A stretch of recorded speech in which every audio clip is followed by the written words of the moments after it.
they eat something, how it's going to affect their body, that might be barriers, and we've got to get at like the psychology, the self-talk, what are the beliefs about food and eating, and that's going to be different from one person to another.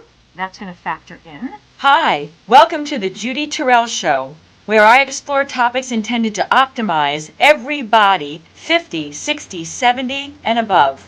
Hi, everybody, and welcome to your second 50. You are joining me on episode number 2 in my 6-part series on what are the most common self-sabotaging thoughts that you are using in your own, brain that are getting in the way of you making progress on your weight loss or your health improvement journey. Welcome, everybody. I am Judy Terrell. I am a nationally board certified health coach. I have 43 years in the industry of helping people, fitness industry and weight loss industry, helping people to make changes to their physiques through behavioral change, lifestyle change. I have a master's degree in counseling psychology, which is what I'm drawing from for this series. And so I've helped a lot of people through the years, all right? I want to help you. So this series is about identifying what are the thoughts that we have in our heads that I hear from my clients day in and day out that get in the way of you actually making progress on your journey, weight loss and health improvement, all right? This is episode number 2. So my second most common sabotage thought that I hear from clients over and over again is, I'm doing everything right and I'm not, getting my goals. Like, what's up? But the thought and the belief that they're operating out of is, I'm doing everything right. And that might be I'm going low carb, or it might be that I'm at a calorie deficit. It might be that I'm following plant-based eating and I don't eat any animal products. Whatever it is, the person clearly has done their due diligence. They've, got information. They've bought a program. And when I'm working with a person, usually this comment comes up when they're coming to me for their assessment session, and they've tried this program and this program and this program. And, they chose those programs because they thought this was the right thing to do. And yet they didn't see the results they were after. All right. So now, what's the problem with that thought? Why is that a problem? Well, A, it's not getting results, but the reason why it's a problem is it's going to keep you stuck in the same, spiral, or record, or rat on a hamster wheel, because here's the issue with that statement. It's not that you're doing everything right and not seeing results and somehow your body is messed up or the metabolism is wrong or, you're the standout, something's wrong with you and you got to get medical testing, because that's kind of what people think when they say this to me. No, the issue is that what you think is the right thing for you isn't the right thing.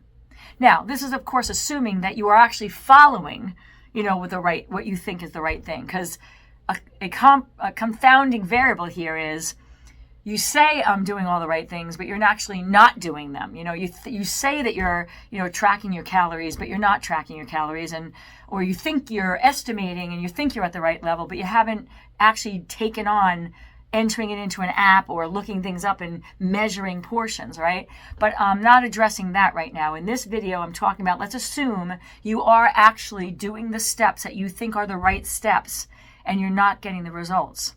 Well, here's the psychological intervention for your help, okay?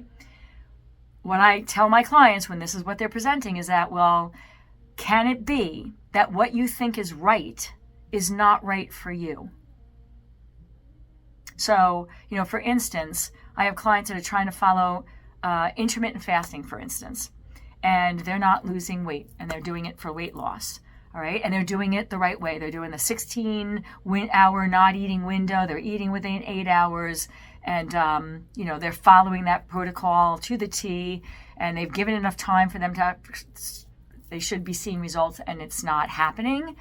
Then I would suggest to that client that perhaps intermittent fasting is not the right approach for your particular biochemistry, for your life history leading you up to this moment and your interactions with food. That might not be the right approach for you. And so the way to correct this one is to be open-minded and say, okay, I might have thought that this is the right thing, all the social media influencers are saying this is the right thing. I have a whole, population of my friends that did this and it worked for them. All right. But those things all may be true, but that doesn't mean that it's right for you. Because what I have learned in my 43 years of practice, and that Your Second 50.life is my virtual platform that is designed for both men and women over 50 and 60, 70, and 80. And it includes pre-recorded video information on exercise and how to do it, whether you're fit and in good health, or if you have bad knees, bad shoulders, a bad back, whatever. It includes information on how to eat for weight management and how to eat for health management.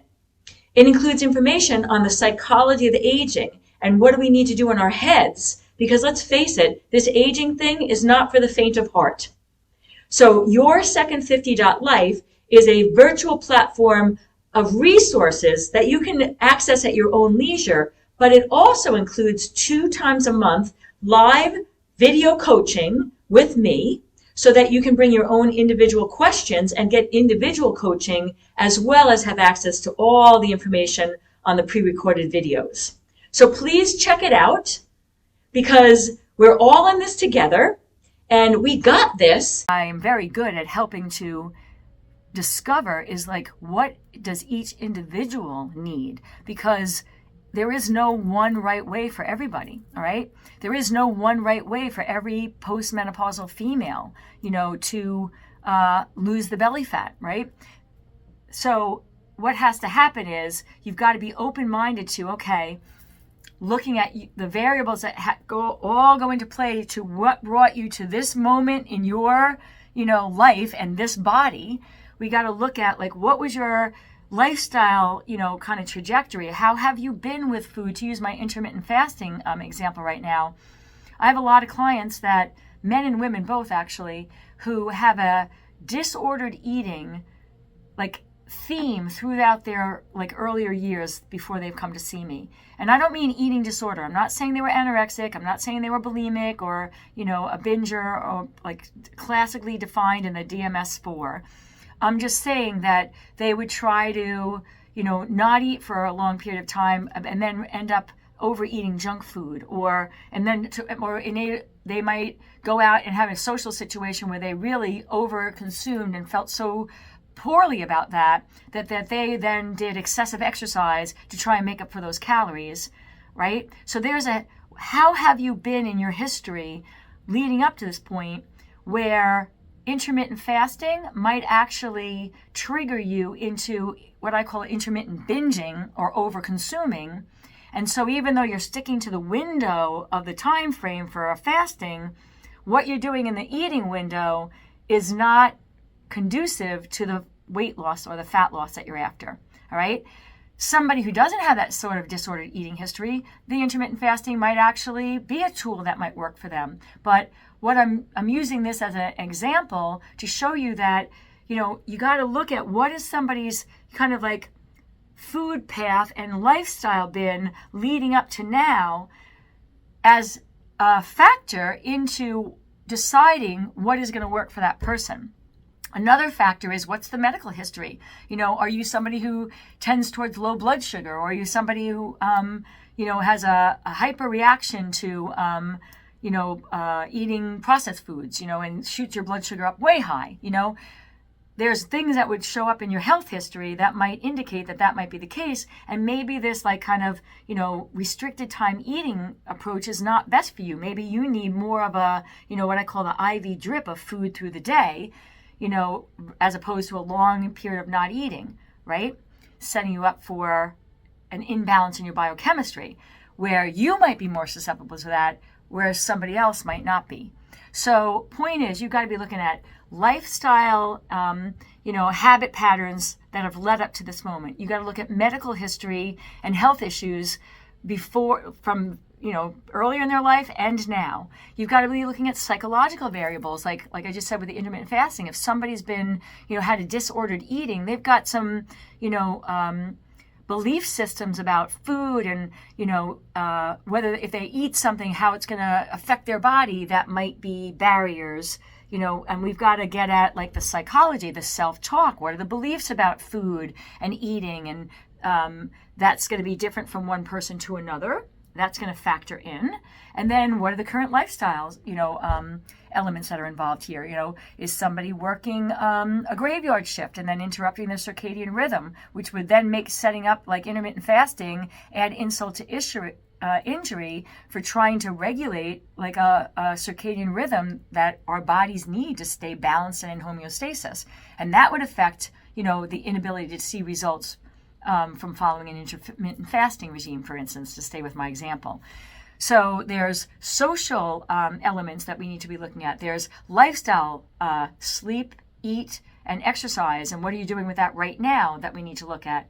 There's health history and body composition, like what's your current composition? Do you have a lot of muscle and a lot of body fat, or do you have less muscle and a lot of body fat? That's going to factor into what is going to work best for you versus somebody else.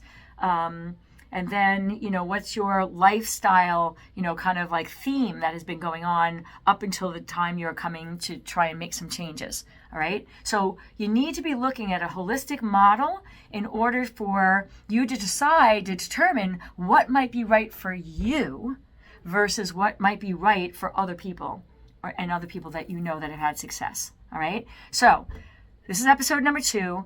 The thought pattern is that I'm highlighting here that is a sabotager is I'm doing the right thing and it's not working, all right? And we need to reframe that and say, maybe what I think is the right thing is not the right thing for me, and then doing some sleuthing out on those 6 realms I just talked about, and then like making some decisions once you get like a holistic view as to what might be the right thing to get you the results that you're after. All right, so that's my second most common like self-talk that's getting in the way of progress, whether it be weight loss or improvement of health. All right, thank you for joining me on this episode. And if you like this one, oh my God, let's listen to number 3 because there's another really good one coming up. All right, everybody, got this? And if you'd like to have access to some of my additional resources, I can be found at Facebook, Instagram, YouTube, and on my website, www.judyterrell.com.